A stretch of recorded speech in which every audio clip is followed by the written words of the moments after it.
Hello, class. Today we are going to be talking about The Great Gatsby, finishing up our what should have been reading of The Great Gatsby that we should have finished many days ago for shop week homework. And what I'm going to start with is just a recap. It's been a while since we've talked about Gatsby, nearly a month now. So let's recap some of the characters, let's recap some of the plot points, and then we can use that as a transition into talking about Chapter 9, what I had to read of Chapter 9, and how this story did finally end. We've got a couple characters here that we're looking at from the movie version that I was going to show you, that I still plan to show you. I know one of my students is going to be devastated that we didn't watch the movie. You already wrote that to me on the Google form. We'll watch it when we get back. If we get back, I promise. If not, if I teach seniors next year, I promise we'll start the year with Gatsby, just as a little makeup for this. So in the movie, we have Leonardo DiCaprio, who plays Gatsby, Jay Gatsby, and we have Tobey Maguire, who plays Nick Carraway. We remember that Nick has come from the West to the East to work in the bonds business, and this is where he meets Gatsby, who lives next door to him. They both live in West Egg, which is old money, and we remember that Tom and Daisy, so Tom, Nick went to not high school, he went to college with, right? And Daisy is Nick's second cousin. Daisy's best friend is Jordan, and Jordan Baker is kind of aloof, kind of mysterious, right? But Nick and her kind of get into a fling this summer. We have, lastly, the character of Myrtle, Wilson's wife, the other woman. This is who Tom is cheating on Daisy with. They live in East Egg, which is old money. They come from money. They throw those small, intimate parties, versus Gatsby, who throws large, grand, crazy parties, right? Every single night.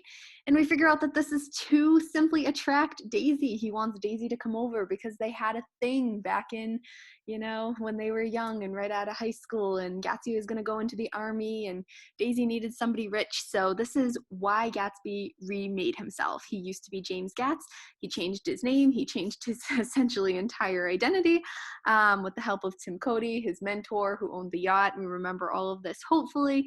And this brought us to the affair, the dramatic Chapter 7, where everything happened, where it was finally revealed that Gatsby and Daisy were having the affair. Tom freaks out. Myrtle gets killed by a car driven by Daisy, but Gatsby takes the credit. Chapter 8, the horrifying conclusion of Chapter 8, resulted in Wilson figuring out where Gatsby lives, killing him because he thought that it was Gatsby who killed his wife and who also was cheating with his wife. And then Wilson killed himself. So that all happened in the pool, right? And that brings us to where we start Chapter 9, which I'm going to go over right now. So Chapter 9, where do we start? Basically, chapter opens with Nick's narration.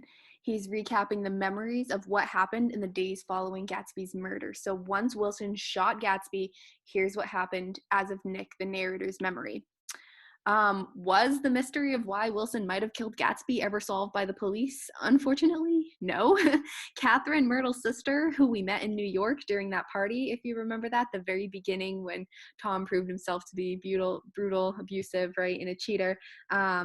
So Catherine, the sister, claimed to have no idea who Gatsby was, said that Myrtle was very happy with Wilson when questioned by the police, had no idea why Wilson would do something like this, and thus the police came in and they asked their questions, and they decided, yeah, Wilson must have just been crazy. He went mad. He was deranged with grief. That's what they said. It was just a matter of chance that Gatsby was the victim of Wilson's crazy murdering spree after his wife dies. Is this satisfying for us, the reader? I suppose that depends on the amount of closure you need in life. I guess some would say that this whole situation will just kind of peter out quietly now. No one else needs to get affected or get involved, but does anyone get true justice? Is anyone, redeemed for what happened? I guess that's a question for the reader's own moral faculties to answer one way or the other. But in the end, the public and the police and no one but Nick knows anything but the truth about what actually happened. So after that, Nick seeks out to tell Daisy and Tom about Gatsby's death because neither of them know that Gatsby died, assuming that Daisy might care, and finds out that the two are gone when he goes to their house. This has been a day, right?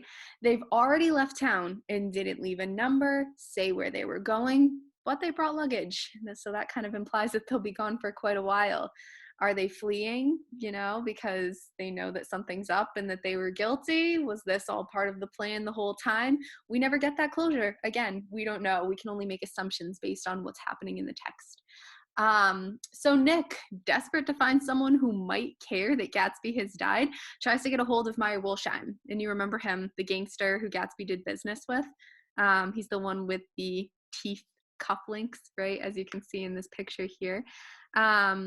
So he tries to get a hold of Meyer Wolfsheim. He's that gangster. He's very mysterious. Nick can't get a hold of him, but suddenly, after a little bit, Nick does get a brief letter from Wolfsheim, who just expresses his shock and condolences and asks to be notified about a funeral. So he just says, "Oh, this is horrible. I've heard about what happened to Jay Gatsby. Terrible. I'm so sorry about that. Let me know if there's going to be a funeral." And that's it. That's all Nick hears. So days go by. The only person to call the house is a person Gatsby once did business with, telling him something's gone horribly wrong with a business deal that they were both doing. But once informed that Gatsby's dead, the man promptly just hangs up the phone and we never hear of anyone else again. So finally, 3 days after Gatsby's death, Nick receives word from a family member of Gatsby's, his father, that he's coming up for the services. So he says, "Please, don't hold services without me." This is older Gatsby. Mr. Gatz is his real name, right? Because Jay changed his name, and that's Nick holding an umbrella over them. Mr. Gatz is nothing like Gatsby that Nick knew.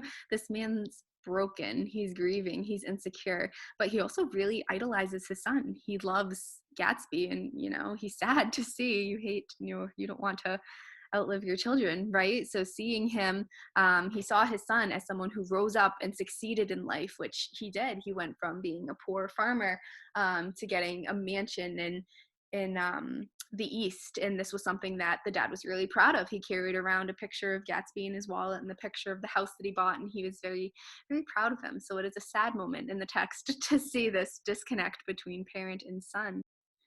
So soon enough, we get Klipspringer. You probably don't remember his name. It was only mentioned a couple of times. He's the boarder, so he lived at Gatsby's house. Gatsby generously allowed him to stay at the house. He calls the house, and Nick was happy to finally find someone, someone who will care that Gatsby has died. It's been days, and the only people who show even mild interest is Wolfsheim and obviously Gatsby's father. But all Klipspringer wanted to do was he wanted to get the shoes that he left in the mansion, and he wanted them sent to him. He didn't even want to go and get them. He had no interest in attending Gatsby's funeral, no interest in honoring him, and so Nick simply hung up the phone. He was furious. So disgusted that he seems to be the only person in the East who cares about Gatsby's death, Nick tracks down Meyer Wolfsheim the day of Gatsby's funeral to invite him to the funeral in person. Wolfsheim is nervous to get mixed up in a murder. He kind of doesn't want to go to the funeral. He's a little hesitant. And Nick explains, it's all over. There's nothing to get mixed up into. It happened. It's done. Nothing controversial is going to happen. You're not making a statement by showing up. But Wolfsheim still refuses, despite talking about how close the two were to each other. He goes, crossing his fingers, me and Gatsby were like this. And yet, again, he still refuses to go to the funeral. Wolfsheim does leave us with a quote that I quite like. He says, "Let us learn to show our friendship for a man when he is alive and not after he's dead." It is a great quote to appreciate and love what you have while you still can, but it's certainly warped in this case to imply that once a man dies, you don't have to show him the friendship and respect that you would have when he was still alive. So anyway, this is what Nick is left on, and he goes to the funeral, and Wolfsheim's not going to be there, even though he's one of Gatsby's closest friends. Of course, the weather was rainy on the day of Gatsby's funeral, the universal symbol in literature for misery and depression and sadness. Always look at the weather in these choices, like the one that Fitzgerald made here. However, no one comes to Gatsby's funeral. Very sad. It was just Gatsby's father Nick, the minister, and scattered servants that showed up. In the end, it was just a very tragic affair. So when they went to the cemetery to bury Gatsby, someone else did end up showing up, even though at kind of the services and funeral itself, no one did. That was the owl-eyed man from the chapters earlier from the library. If you remember him, he was the one who was leafing through the books and figured out that the books had never been cut to ever be open. So he said it was kind of an illusion that Gatsby put up, that he was smart, and he's the one that acknowledged it and recognized it. I said he'd come back later and be important later, so we'll talk about his kind of role in Gatsby tomorrow. But for today, just know that he did show up to the ceremony to watch Gatsby be buried, and he apologized for not being able to attend the services earlier. Nick then remarked sarcastically that no one ended up going to the services, and surprised that Owl-Eyed Man kind of sums it up well by saying, "Why, my God, they used to go there by the hundreds," kind of making that end statement and proof that maybe the people who went to Gatsby's parties didn't care about him at all, but the power or the fun that they could have from Gatsby's parties. They didn't, value him as a person, just the things that he could bring them or give them. So from that point forward, Nick kind of talks about New York. He talks about living in the East. He makes some comments about living in the East, seeming to think that Eastern America is so different from Western, that Westerners like him, Gatsby, even Tom and Daisy back when they lived in the West, and Jordan could never quite fit into the Eastern society. Basically, Nick then outlines how the East wasn't ever quite the same for him after Gatsby died. He developed almost a sort of PTSD. He's haunted by the memory of a friend and some lost morals and dreams as well. And he just doesn't like living in New York anymore. So he officially breaks things off with Jordan. In a way, she kind of accuses him of leading her on and breaking things off cruelly and unexpectedly, implying she's very hurt that Nick isn't as honest as he thinks he is. But she'd never outright say it, considering her aloof character. And Nick kind of acknowledges these insults, but then leaves. Nick finally, towards the very end of the story, retells about how he did run into Tom just one more time, a little bit time later, who tried to be friendly with Nick and pretend that nothing had ever happened between them. That was unpleasant. Nick wants to give Tom the cold shoulder for the right reasons. Nick knows that Tom gave Wilson Gatsby's address, which led to his murder. But Tom said Gatsby, quote unquote, had it coming to him, and that he did it in self-defense, because Wilson would have killed him, Tom, if he didn't give away Gatsby's name. And he basically said that Gatsby ran over Myrtle, drove away with no conscience, which hurt Tom because of his love for Myrtle. So how dare Gatsby, run over Myrtle with no remorse. But now for the reader, the truth is out. Tom doesn't know that Daisy was the one driving that car. She never told Tom. And so the secret that she was the one who killed Myrtle dies with Gatsby, because Nick doesn't say anything more to Tom after he says that. He says almost he felt like he was talking to a child, a kid, someone who doesn't understand things, and Nick just left. So we get another great quote here. They were careless people, Tom and Daisy. They smashed up things and creatures and then retreated back into their money or their vast carelessness or whatever it was that kept them together, and let other people clean up the mess that they had made. Nick here implies that money corrupts and people abuse it. It makes people careless, have no accountability. They think, I'm rich, I'm untouchable, my money will fix it. And it seems like this is not just something cynical, something pessimistic, but it's proven by the society of the book. It's a theme of it. And what I mean by that is Daisy and Tom do get away with all of their immorality, their selfishness, all of the hurt that they cause people. They have no punishment by the end of this text. They have no penalty for their part in all of this hurt and confusion and murders. And they seem to feel no remorse or guilt. They have nothing that burdens them after all of this horror. And is it because of their money? Did the money make them that way? Did it change their personalities? Were they kind of born like that? Again, questions that we, the readers, have to grapple with towards the end of the text. So before Nick leaves New York for good, we'll get this image here. Before Nick leaves New York for good, presumably to go back west, he visits Gatsby's old mansion, and he sees what Gatsby saw. So he stands out on the dock, and he understands kind of how Gatsby felt. He said that he knows that Gatsby had hope, that he believed in a hope for the future that, as Fitzgerald puts it, eludes us, all of us, each day, this hope for the future, leaving us to say, tomorrow I can do this, tomorrow I'll work harder, tomorrow I'll achieve it. And it's just a cycle that happens again and again. We're chasing something, it's eluding us, it's running away from us, but we keep chasing it, we keep holding on to this hope, just like Gatsby did. And that kind of makes us always stuck in the past, which again, Gatsby, right? And then with that, The Great Gatsby is over. It ended. That is all 9 chapters. And the tragic tale of Jay Gatsby, a man who tried his best to be everyone's friend, but then he dies, and no one cares enough about him to attend his funeral, leaves us with these questions. Can money buy happiness, or can money buy friendship? Can we achieve this American dream? We talked about that a lot at the beginning of this unit, and I think Gatsby might argue that it would be very difficult to achieve the traditional stereotypical American dream, but tomorrow we'll talk more about that. And speaking of that, tomorrow we will have a more in-depth talk about the book in general. We'll talk about some symbolism throughout the whole book, like the owl-eyed man, eyes in general, like the ones of Dr. T.J. Eckelberg, the green light a little bit more specifically, but we did review that before.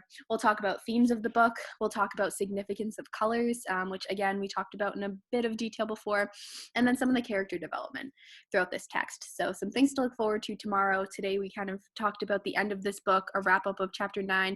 Tomorrow we'll discuss more in depth the themes, takeaways, things that Fitzgerald wants us to know about Gatsby. For the rest of your lesson today, I'm going to have you complete an assignment in response to what we've discussed today and the book in general. So here's the assignment all written out, and I will be emailing this to you, so you will get a hard copy of this in case you want to reference it for your convenience, but you're going to see it here, and you're also going to see it retyped up, these questions on the Google form that I'm going to have you fill out, but we'll get to that in a second. So the following are other possible titles of The Great Gatsby that F. Scott Fitzgerald, the author of The Great Gatsby, considered before officially deciding on the title we know today. So this is your assignment following this lecture on chapter 9 that you're going to have to fill out for credit. Here are some of the titles: Among Ash Heaps and Millionaires, Just Gatsby, Golden-Hatted Gatsby, The High Bouncing Lover, On the Road to West Egg, Trimalchio, Trimalchio in West Egg, and Under the Red, White, and Blue. Answer the following questions in complete sentences is your assignment that you're going to complete via the Google form, and I'll show you how to do it for credit on today's assignment. So part 1, the first kind of part with questions here. Why do you think in the end Fitzgerald decided to entitle the book The Great Gatsby? What do you think Fitzgerald meant by the word great in the title? What made this a good or fitting title? The second part that you're going to have to answer is, looking at these other possible titles that Fitzgerald considered naming the book, choose 3 of these titles and explain why each of them could have been a good or fitting choice for the book too, in your opinion. So if he wanted to name it Among Ash Heaps and Millionaires instead, why would this have been an effective title? If he wanted to name it, and I just said you might have to look up who/what Trimalchio is. We have Trimalchio here and here. Why might this have been a fitting title? Why might Under the Red, White, and Blue have been a fitting title? So we're going to answer these questions on the Google form, nice and easy, but you'll also get this assignment emailed to you, so hopefully you'll find that handy as well. So if you click the link to the Google form, it's going to take you here. Tuesday, April 14th assignment, that's today. What's your name so you can get credit for today? Short answer, write it down. What did you like about the ending of The Great Gatsby and why? That's your first question, 2 or 3 complete sentences here. Then what did you dislike about the ending of The Great Gatsby, and or what confused you? So what were some of the things after we talked about chapter 9 and you read chapter 9 individually, what still confuses you and what did you dislike? I'm sure there's a lot to dislike, but there's kind of some things to like as well, either just the artistry of how the book was written or the way the characters ended up developing or plot twist, something like that. What did you like? What did you dislike? Why do you think, in the end, Fitzgerald decided to entitle the book The Great Gatsby? This will look familiar to this assignment, right? What do you think Fitzgerald meant by great? What made this a good title? This is where you're answering it. This is where you'll submit the response. And the following are other possible titles of The Great Gatsby. I divided it up. Here we see Among Achievements and Millionaires, Gatsby, Golden-Hatted Gatsby, The High Bouncing Lover, etc. Read those, just say, okay, I read those. And here's the last question. Look at these other possible titles that Fitzgerald considered naming the book. Choose 3 of the titles. Explain why each of them might have been good or fitting choices for the book instead, in your opinion. So you're going to choose 3 of these titles and explain to me why you think that those would have fit The Great Gatsby as well, whether looking at themes or thinking about themes, or they're looking at characters. Why were those effective, or could they have been effective if that was the title that was chosen instead of The Great Gatsby? Last question. This is all new to me. I don't like how I can't interact with you during lessons or see reactions and make sure you're understanding things. So during the lecture on chapter 9 today, what could I have explained more clearly to you during the presentation, if anything? You can write as long or as short a response as you want. So if you understood this completely and you are kind of comfortable with the book, then you might just say nothing. But if you thought that I could have done something that maybe would have aided you in understanding, just feel free to tell me. Feel free to reach out.